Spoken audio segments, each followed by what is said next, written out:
We have just seen the images of the burial of Aylan, who was 2, his brother Khalib, who was 4, and their mother, whose bodies were returned alongside their father, who picked them up from the morgue in Bodrum, which is on the coast of Turkey, via Istanbul to southeast Turkey, where they were driven in convoy to Kobani earlier on today. Turkish authorities allowing their father to accompany them to what is a very, very, very sad scene.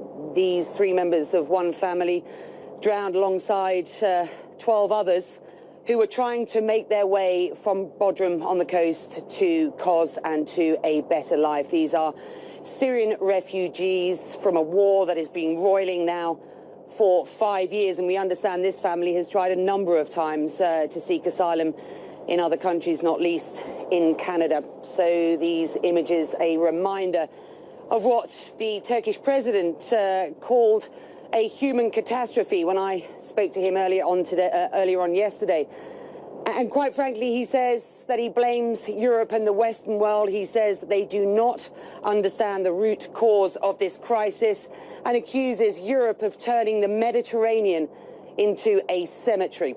The words of the Turkish president. We saw the shocking image of Aylan's body washed up on the shores of the beach of Bodrum just yesterday, published around the world. And now these images of this funeral. And in these images, you will see the father grieving. He says that he wants to now stay in Kobani. And let me just set some context for this.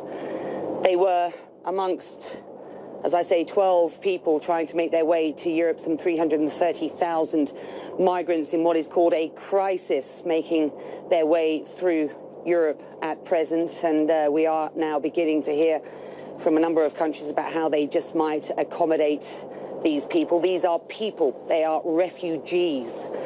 And there are near 2 million Syrians who are being accommodated by Turkey alone in this region as they flee this awful, awful horror of the civil war. Another million in Lebanon, another 685,000 in Jordan. The impact of the Syrian refugee on this region alone is absolutely enormous. And when I spoke to the president of Turkey yesterday, quite frankly, he had one message. It is that the world has turned their back on Syria and on those who are really the human face of what is a terrible, terrible civil war.